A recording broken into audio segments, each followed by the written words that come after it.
વિશ્વ હિન્દુ પરિષદ છેલ્લા 38 વર્ષ થયા રાજકોટના રાજમાર્ગો ઉપર જે શોભાયાત્રા અને 39મા વર્ષમાં આ વખતે અમે શોભાયાત્રા કાઢવા જઈ રહ્યા છે।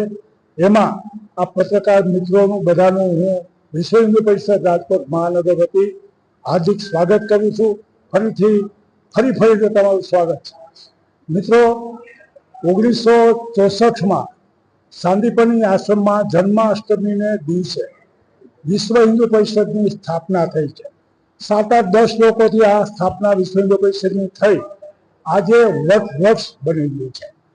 મિત્રો, વિશ્વ હિન્દુ પરિષદ જે કંઈ કામ કરે છે, અમારી પાસે એટલી ગૌશાળા છે, અમારી પાસે સ્કૂલો છે, અમારી પાસે એટલી ભવ્યમાં ભવ્ય જે ગૌશાળા છે એની પણ અમે બધું હિન્દુને બચાવવાનું પણ કામ વિશ્વ હિન્દુ પરિષદ કરે છે।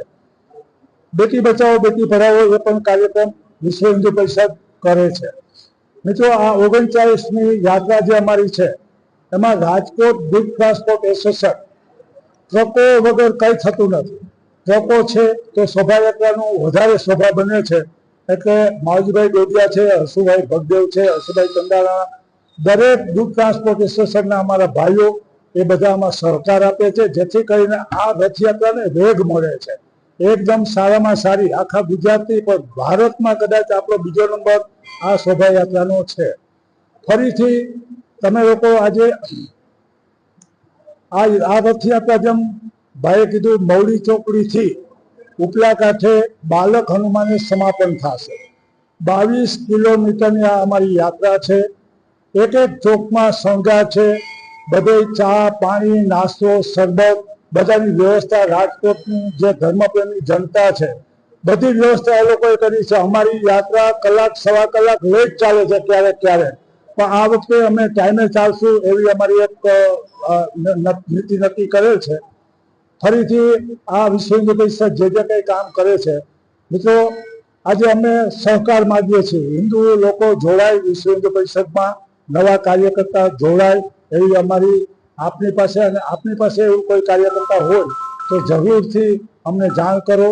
અમે લોકો ધર્મનું કામ કરીએ છીએ, હિન્દુ ધર્મ બચાવવાનું। જય શ્રી રામ, ભારત માતા કી જય। તો બધાને જય દ્વારકાધીશ। સમગ્ર ગુજરાતમાં જેમ અષાઢી બીજમાં અમદાવાદ યાત્રા નીકળે છે પરમ કૃપાળુ પરમાત્મા કૃષ્ણની, એવી ને એવી યાત્રા વિશેષમાં જન્માષ્ટમીના દિવસે સંપૂર્ણ ભારત રાષ્ટ્રમાં કોઈ મોટા મોટી યાત્રા નીકળતી હોય તો રાજકોટથી નીકળે છે। તો રાજકોટની પણ પ્રજા અને નગરજનો નસીબદાર છે કે આવડી મોટી યાત્રા રાજકોટમાં મુખ્ય રાજમાર્ગ ઉપર દર્શન નીકળતી હોય। ત્યારે આપના માધ્યમથી રાજકોટની જાહેર જનતાને આ શોભાયાત્રામાં શોભાયાત્રાના અધ્યક્ષ તરીકે વિશ્વ હિન્દુ પરિષદે અમને જવાબદારી આપી છે। તો જવાબદારીના ભાગરૂપે આપના માધ્યમથી રાજકોટની જાહેર જનતા તેમજ સૌરાષ્ટ્રની જાહેર જનતાને રાજકોટનો લોકમેળો માણી અને શોભાયાત્રા માણે, અને આખું રાજકોટ જ્યારે કૃષ્ણમય બનતું હોય ત્યારે 150 થી પણ વધારે ધાર્મિક પ્લોટ, જુદા જુદા જે સમાજને સંસ્કૃતિને છાજે એવા જુદા જુદા અન્ય લોકોમાં પ્લોટ તૈયાર થાય છે। બાળકોના કાર્યક્રમો, પર્યાવરણના ઘણા બધા એમાં, પછી મેડિકલના ઘણા બધા એવા કાર્યક્રમોમાં પ્લોટમાં દર્શાવાય છે। બીજું કે રાજકોટમાં સૌરાષ્ટ્રની ધરાને છાજે જાહેર લોક ડાયરો જે હરેક વર્ષે એરિયા વાઇઝ આપણે કરીએ છીએ, તો આ વર્ષે મવડી ચોકડી ખાતે રાજભા ગઢવી અને પૂનમબેન ગોડલિયા દ્વારા એક ભવ્ય લોક ડાયરાનું આયોજન કરવામાં આવ્યું છે। તો રાજકોટની જાહેર જનતાને તારીખ 25ના સાંજે 9 વાગે મવડી ચોકડી ખાતે આ જાહેર લોક ડાયરામાં ઉમટી પડવા બધાને વિનંતી। સાથે સાથે શોભાયાત્રા સવારે 9 વાગે ચાલુ થશે અને 3 વાગ્યા સુધી શોભાયાત્રા ચાલુ રહેશે। તો આપના સમય અનુસંધાને કોઈ પણ રૂટ આમાં જાહેર કરેલ છે, જે પણ રૂટે જ્યાં પણ તમને એવું લાગે ત્યાં એ સમય આપ પહોંચી જશો। યાત્રા સંપૂર્ણ ટાઈમસર છે, તો આપને જાહેર જનતાને આમાં વિનંતી આવો બધાને જય દ્વારકાધીશ। શોભાયાત્રામાં આકર્ષણનું કેન્દ્ર મહેસાણાથી ડબલ ડેકર બસ, જે લાઈવ ડીજે કલાકારો 10 કલાકારો છે, જે લાઈવ ટેલિકાસ્ટ લાઈવ પોતે ગીત ગાય અને બધાને કૃષ્ણમય બનાવે છે એવું એક લાઈવ ડીજે આગે મહેસાણાથી મંગાવવામાં આવ્યું છે। ડબલ ડેકર આખી બસ આવે છે। બીજું નાના મોટા અન્ય પ્લોટો જે બાળકોને છાજે એવું આ વખતે વધારે અમે પ્રભુત્વમાં આપેલું છે। અધ્યક્ષ સ્થાને અમદાવાદથી મારા સ્વામીજી આવે છે, એમનું અધ્યક્ષ સ્થાન છે આખા કાર્યક્રમ સવારે 8:30 વાગે। આ ભારત એમના હાથે દીપ પ્રાગટ્ય આ એસીબી માંથી અને અધ્યક્ષ સ્થાને રહેશે. દીપ પ્રાગટ્યમાં સંપૂર્ણ જવાબદારી એની છે.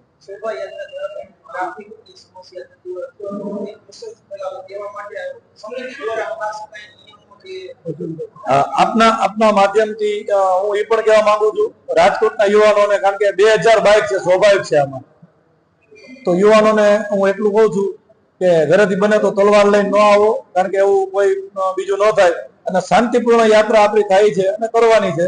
તો યુવાનોને જોડાવા હાકલે, પણ જે તલવાર ના હાથે જે કઈ જરૂરિયાત નથી. આપ આવો, બાઇક લઈ અને શોભાયાત્રામાં જોડાવો અને કસ્ટમર બનાવો, એવી આપના માધ્યમથી પણ વિનંતી કરું યુવાનોને.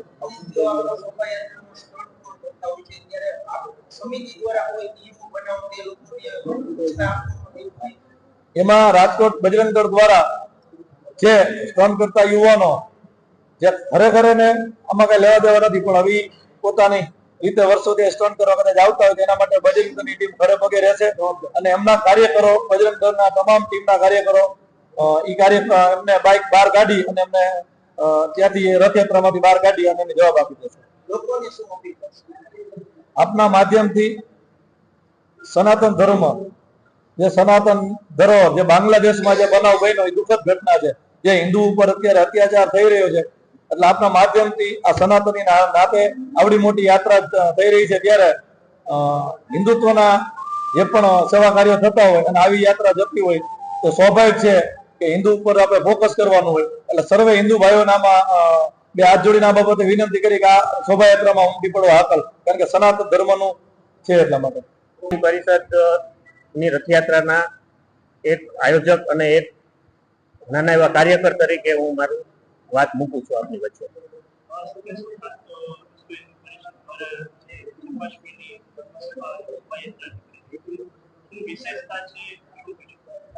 આ વખતે 150 થી પણ વધારે પ્લોટ આવવાના છે આપણા રથયાત્રામાં, અને આ વખતે છોડમાં રણછોડ એક પ્રકૃતિને લગતો આપણો પ્લોટ હશે. આપણી 22 કિલોમીટર થી પણ વધારેની આપણી યાત્રા છે. સવારે 8 વાગે મવડી ચોકડીથી આપણી ધર્મસભા થી પ્રસ્થાન કરશે અને બાલક હનુમાને આ રથયાત્રા પૂરી થશે.